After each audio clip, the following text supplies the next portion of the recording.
Good evening. It's 9 p.m. here in Seoul. Thank you for joining us on Arirang News.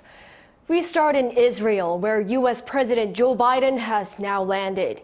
He tells the Israeli leader that the deadly hospital explosion in Gaza, which killed hundreds of people, seems to have been carried out by the other team.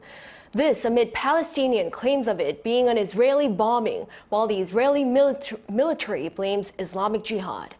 Yoo-jin leads us off.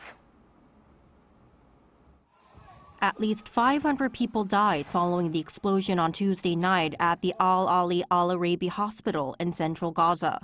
The hospital was crowded with victims of Israeli airstrikes as well as thousands of displaced people seeking shelter. Most of the victims are known to be women, children, and refugees. The Palestinian Health Ministry says many are still under the rubble, but it's unclear who's responsible. What happened tonight is a huge tragedy and a war massacre that cannot be tolerated or allowed to pass without accountability.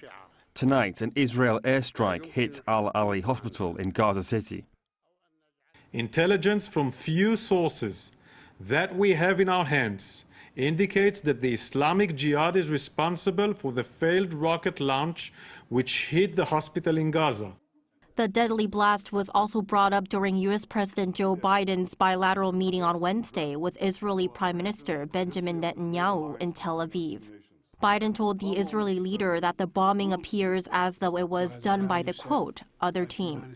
He arrived in Israel on Wednesday morning on what's seen as a diplomatic mission to help ease tensions in the region and allow much-needed humanitarian aid to enter Gaza. After his meeting with Netanyahu, Biden will hold wider talks with Israel's war cabinet. According to White House National Security Council spokesperson John Kirby, Biden will emphasize that he doesn't want the conflict to widen. He'll also address the humanitarian situation in Gaza. Later in the day, the American leader is scheduled to meet with Israeli first responders, families of the victims, and Israeli President Isaac Herzog. Biden had originally planned to visit Jordan as well for a four-way summit with King Abdullah II, President Abdel Fattah el-Sisi of Egypt, and Palestinian Authority President Mahmoud Abbas. But Jordan canceled the summit shortly after the hospital bombing. Though his trip to Jordan has been called off, Biden intends to speak with the Middle East leaders on his flight back to Washington on Wednesday night. 송유진, 아리랑 뉴스.